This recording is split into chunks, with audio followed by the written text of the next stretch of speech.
Are you an advocate for a senior?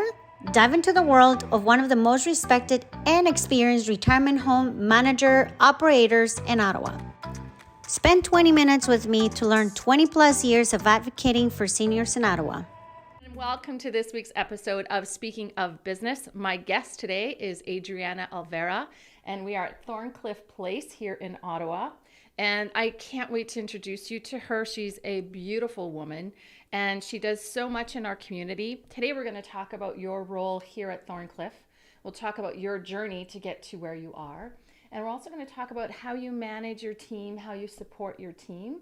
And I also want to give our viewers and our listeners a little bit of insight into some of the things that you've had to overcome to be where you are today, so that we can give them a little bit of inspiration and also some maybe tips and strategies that have worked for you. Yes, absolutely. So thank you for being here. So we are at your home base here at Thorncliffe Place. And I would love for you to introduce yourself to our audience and tell us a little bit about yourself. And then we'll dive into who you are in terms of your role here and what are some of the things you do for your team. Yes, absolutely. So I'm Adriana Alvera, and I am the general manager here at Thorncliffe Place Retirement Residence. It's a family-owned home in the heart of Bell's Corners in Nepean, and I am originally from Mexico, so you'll probably hear a bit of my accent here, and hence my last name and whatnot. So it's been quite the journey since I moved to Canada. I've been here for 13 long winters. Yeah, especially coming from Mexico. Absolutely, yes. When people from Mexico tell me that it's cold down there, I don't have a lot of sympathy for them anymore because they haven't met cold weather yet. Right.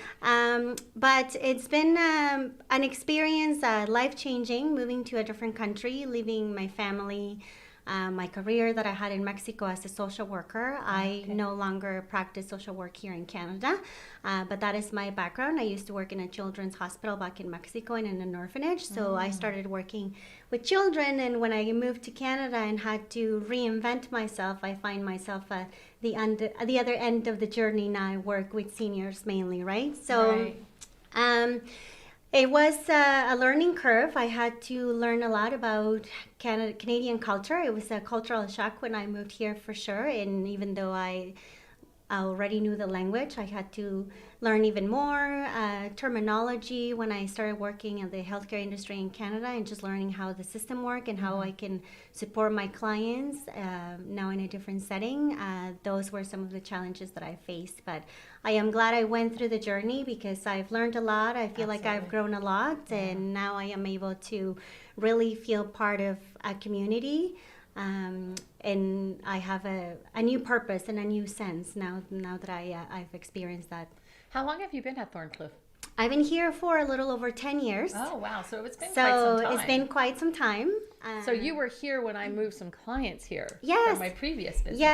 Yes. So it's been an adventure. It's been great, and I enjoy what I do. I've been here for a long time, and my team is fantastic. So when I come to work, it doesn't feel like I come to work. I come to see my second family.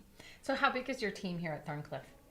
We have over 54 staff members. Okay. We do have management for my nursing department, my dietary department, and activities and recreation. And then we do have some support from the community as well. My residents do get support from community services. And we have nurses on staff, personal support workers, housekeeping, reception. So it's 24/7. We never close. So when people say it takes a village, it does take a village. Absolutely. You're running a retirement residence. We're going to talk about the residence itself because we've done a tour, and I want to show our viewers who are watching this through the YouTube channel what Thorncliffe looks like. We'll also do some of the voiceover. We'll talk about some of the things that we saw in the tour that our listeners on the podcast can also get to experience. But I want to talk first about the structure of the team. How do you support 54 people? What are some of the things that you have in place that helps you to manage that? Well, all retirement homes are, of course, regulated by the RHRA, the Retirement Homes Regulatory Act. So that gives everyone a base as to where you have to look at all your policies and procedures, make sure that your staff is in compliance, and where the training comes from. So we do have a management team for each department. Mm-hmm. So my nurses themselves, my director of care takes care of the education part for my support workers and my nurses. Mm-hmm. And for my receptionist, I do all of the administration and housekeeping, maintenance, of course. Michael Francis, who's our owner, he is fantastic at what he does as well, because this building was built in 1989. And as you know, in an apartment building, as it is, there's a lot of maintenance that is required on daily basis. So we all work together as a team. My nurses and my staff know that my cell phone is always on, available for them should there be an emergency. But it's good to know that you have a team in place, that I can go home at night and I know that my residents are well taken care of, and families have that trust in us, that when they go home after they visit mom and dad, then they know that they can trust my staff here at Thorncliffe. Absolutely. So you've been here 10 years. What was it like when you first started? And did you start as GM when you first came in? I did not. So I took a wild chance, and I always tell people, do not be afraid of just stepping out of your comfort zone. I was working as a barista at Starbucks before I started working here, and I was working at a nursing home as part of the family support group. And I knew there was an opportunity here for a reception position, and I thought, well, that could be a good way to get my foot in the door and then see what happens. Right. I did not have an interview. I just decided to come in, and I thought, worst case scenario, people are going to tell me to get out. They can't see me today. Right. And long story short, I got hired that day. Good for you. Then I started as a receptionist, which then that gave me the opportunity to really get to know the inside out of what happens here every day. The reception is the heart of this place. Yes. The first person that people connect with when they come in the retirement residence. And then I just worked my way up. I started some of the marketing, sales, and whatnot, and then I ended up in the role that I have today. So a lot of education, a lot of training, new experiences, new learning, connecting with other professionals in the community, and I'm very thankful that that day I decided to just drop in and see what opportunities were here for me. So how long have you been general manager? I've been general manager for 5 years. So 5 years. So it took you 5 years to move into that leadership position. Yes. And what was the learning curve for you at that time? So you moved in, started as receptionist, and now you move into GM. So what was that learning curve for you? I started as a receptionist, then I started doing the marketing. I do love sales. I enjoy making a sale. So I started doing the marketing as part of my first role that I had here. Then I had the opportunity to move into resident services manager, which is managing a number of the staff members here, marketing, reception, maintenance, and housekeeping. And I had to learn what the regulation would be looking for when you are general manager, right? Lots of quality assurance, knowing what your deadlines are, knowing that if somebody says we're going to come for an inspection, then you're like, great, I have everything in place. And that's your role as the general manager, not looking for your staff to delegate. That's very important in this position, because you can be everything in this building. You have to trust your team. And the team that we have here has been a team that has been with us for over 15 years as well. So that's very comforting. They know the inside and outs of this place as well. So I had to learn a lot about policies, procedure, which I also had to take some more training in my English skills, because English was not my first language. And even though I learned that in school, my grammar and my business writing was not one of my fortes. So I had to take some training for that as well. And then eventually I just kind of like fell into this position. So as you manage your team, what has been one of the greatest accomplishments that you feel you've had in your role as general manager? And yes, you can boast and talk about yourself. Yes, absolutely. Yes. Please do. I think the what I really like about and when I feel accomplished is when I have a family saying, I am so thankful that my mother is at this place. And that is my ultimate goal, to support my team in a way that they're happy to come to work, because if they're happy, my residents are going to be happy and my family members are going to be happy. I recently got a Christmas gift from a family member that said, I am so thankful that I go home at night, my mom is well taken care of, and I have no worries whatsoever. I trust your team. And they are trusting a human being to you, right? They're trusting their parents, they're trusting their care into the hands of my staff and myself. So that's one of the biggest accomplishments. I find that I started at the bottom and I worked hard and I worked my way up. So I hope my team knows that there's bigger opportunities out there for everybody if you're willing to step out of your comfort zone. What are some of the things you've done to grow your team personally and professionally for them? What are some things that you guys do here? Well, we do a lot of training in services and whatnot. And I always, when we have report with my staff every day, I try to tell them, it's easy to talk about the difficulties that we face every day because we are doing personal care for our residents. Mm-hmm. Every individual is different and unique. So I encourage my staff members to every day talk about one good experience that they had throughout the day, whether it's somebody gave them a hug. Somebody said, I really like you because I feel so good when you come in the morning and you get me ready for my shower. So I always encourage them to talk about a good experience, whether it's someone that we have right now or residents that have had in the past.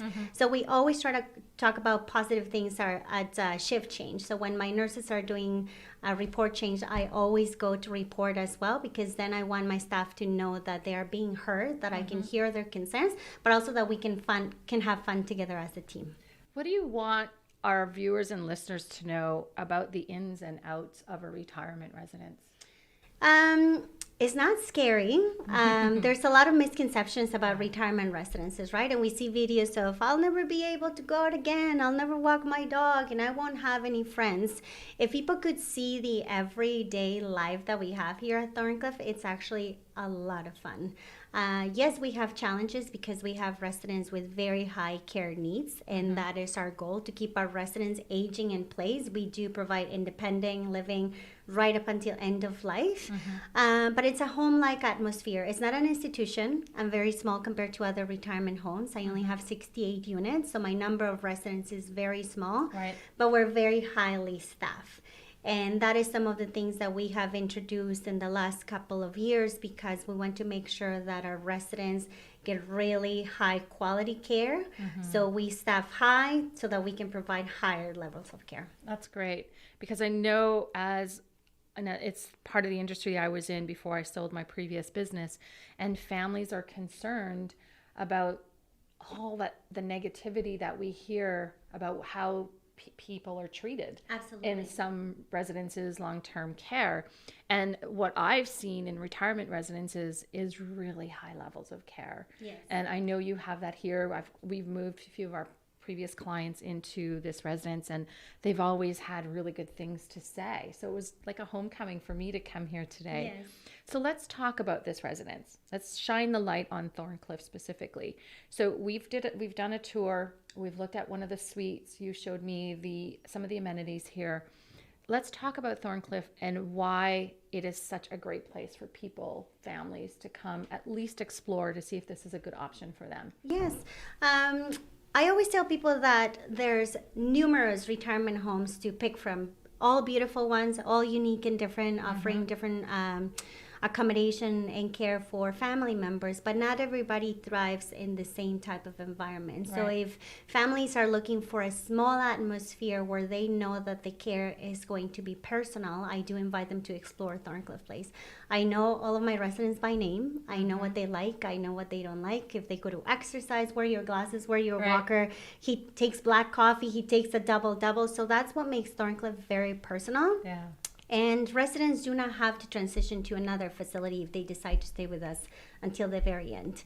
Leaving your first home as it is a very difficult transition, and then to have to move, whether to another residence or even to another floor, it's also a big disruption in the residents, especially for those experiencing different stages of Alzheimer's or other dementias.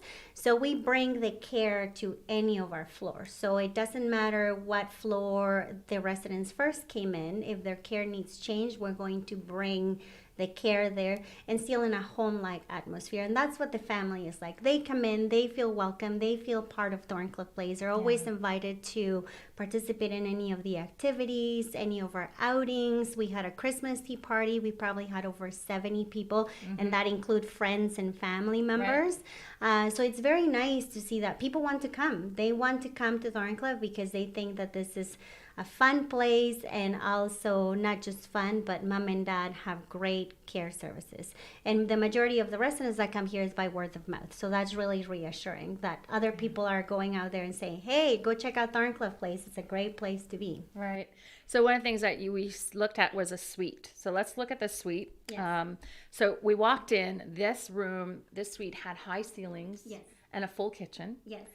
And I love the bathroom, pardon me. Let's talk about some of the amenities of that suite. So, and we can show our viewers and our listeners can also picture it. So what was in that suite that was important for people who are looking for something either for themselves or for a loved one? Yes. So it's one of our largest one-bedroom apartments that we have. And the third floor at Thorncliffe is very popular because it has high cathedral ceilings. So when people are looking at that suite, you open it up and it's like this glorious open space. Right. So a lot of people would think that in those suites I have independent residents, and sometimes it's not the case. I have individuals with high care needs, but sadly they transition from being independent at home to having a medical emergency and then having no choice but to go to a retirement residence. And they're not quite ready to downsize to just the smaller studio or whatnot. So they're looking for that condo feeling and yet accommodations where my nurses can go in and provide services.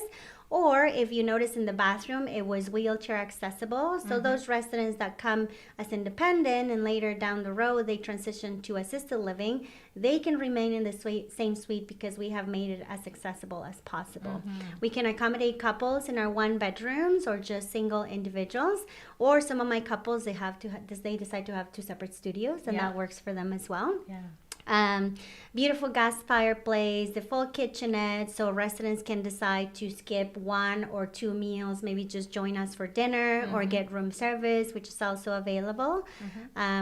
And I am bragging because the cooks that we have here, they're fantastic. Good. Nothing comes frozen, delivered from a cafeteria. So that adds to the home-like atmosphere that we try to show everybody at Thorncliffe. So one other thing that we did during the tour is we looked at the decorations. So we're recording this just before Christmas. So we're not going to date the interview, but we're going to talk about what you do in terms of extent to make this feel like home. Yeah, so if you notice, we went to the third floor, so people will see some images of the third floor. Every single floor at Thorncliffe Place has a Christmas tree. So it's not just our main lobby that is decorated. We have a fantastic volunteer, and I give all the credit to Darlene. Her father has been with us for 7 years. He's one of my boyfriends here at Thorncliffe Place. Is he the one in the picture? No, I'll tell you more about that. I have lots of boyfriends around Thorncliffe Place. So, so Darlene loves to decorate. She's fantastic at it, and she volunteers her time decorating for every season, every party that we have here at Thorncliffe Place. So we saw Winter Wonderland, that does stay the entire winter because after Christmas, sometimes you're starting to feel, it doesn't look the same without the Christmas tree. So we do try to do our Winter Wonderland. We had a village that was donated by a family member as well. So they wanted to bring that family tradition into Thorncliffe because now this is the family for their loved ones, right? So it's very nice to see that families want to dedicate their time and even donate some of their family treasures to Thorncliffe. So it's very heartwarming. Christmas is one of my favorite seasons, and I spend more time here than I do at home sometimes. So I do get to enjoy all the decorations that we have. Yeah, and the decorations are you can tell they're homey. They're not just placed just because you need to decorate for Christmas. Yes. You're decorating from things that families have donated, their own treasures that they're bringing in, and it really does give that sense of home. Yes, and people like to see and talk about it. Oh, that used to be in my house. We have a cabinet where we have a collection of teaspoons. People donate them. All of our teacups have been donated by family members as well. So when we have a high tea, they get to see those treasures that they had at home, and they get to use them here because now this is their new home. Right. Let's talk about your boyfriend behind us, because when I walked in, we were looking at how we were going to set this up. So we're in your office here. And who is this gentleman? So this gentleman, he has passed since he was with us, but if you notice, he has a Royal Canadian Air Forces sweatshirt. So when the Queen in England had a ceremony for Bomber Command, 100 veterans from Canada were chosen. He was one of the veterans that was chosen to go to see the Queen and unveiled this monument for Bomber Command. So it was in the springtime when we got him ready to be in good health to be able to make this trip. So Mr. McDonald got a kiss from me every morning, and we had a good report. I used to tease him and say, well, you need a companion to go to England. You can sign me up for that. But then, of course, his son took priority. I don't know why. And that was his last mission. Oh, but nice. we had such a good relationship that they took that picture when they were about to depart to England, and his family wanted to give it to me after he passed. So I stay in very touch nice. with the family as much as I can. I've seen his grandson, and he was just a remarkable man with many wonderful stories, as many of our veterans that we're very honored to have here.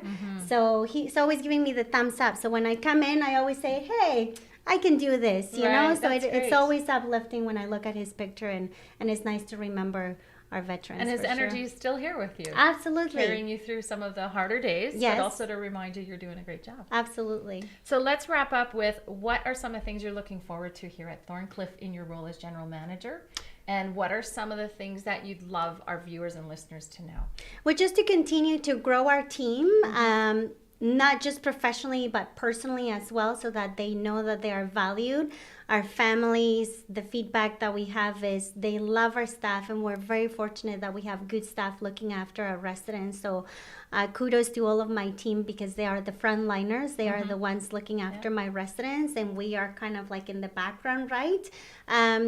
So I want to continue to grow my team, to provide excellent services for my residents and for them as well, to help them achieve goals in a professional level if that's what they're looking for. Some of my personal support workers, they enjoy the nursing atmosphere sometimes, that they decide to go for nursing, and they go into another level in their career.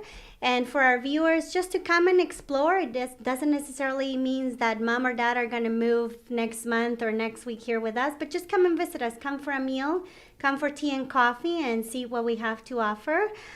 Grand dogs are welcome. We have a lot of dogs that come and visit great. as well. So any of our parties, you're more than welcome to check out on Facebook and RSVP anytime. And if you're not in the Ottawa area, one thing that I've always recommended in my other business is to go visit the residences, to go for coffee, to go stay for a meal. And for someone who was really seriously thinking of staying, if there is a suite where they can stay overnight and have that overnight experience. So that way they can, if it feels like home the moment you walk in. Yes. So that feeling will stay with you. And if it doesn't feel right, then trust that. That's right. There is something else there that's for you or for your family.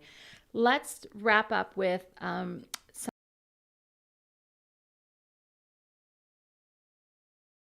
easy job. No.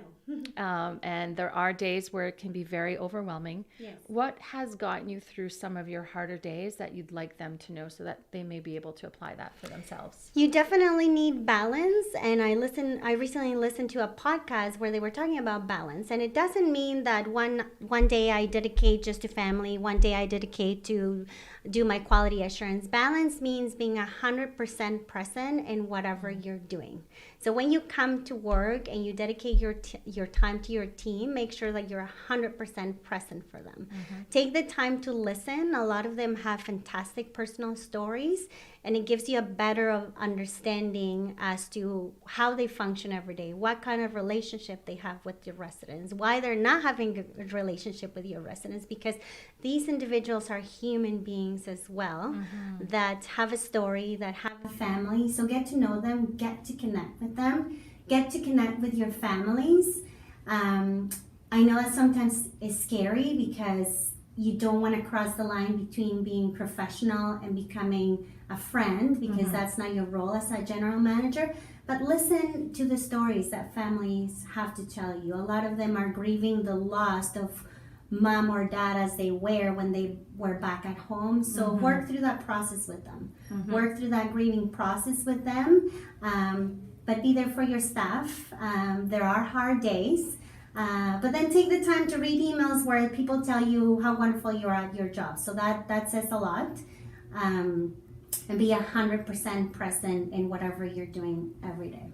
What do you do for self-care? I wanted to ask that question. I used to ask it in my previous podcast and video cast because it was important. I was interviewing a lot of executives and a lot of business owners, and I always ask, what do you do for self-care? And I like to reintegrate that in the Speaking of Business show. What do you do for self-care? How do you take care of you? I'm a very routine person. I get up at 5 a.m. every day, and my routine starts with letting my dogs out, having a cup of coffee, listening to a podcast, and I love singing in the shower. Oh, great. So that starts my morning in a good positive note. Yeah. And I love spending time with my family. I'm fortunate enough to have my 2 nieces here with me. So I spend time with my family. That to me is how I take care of myself.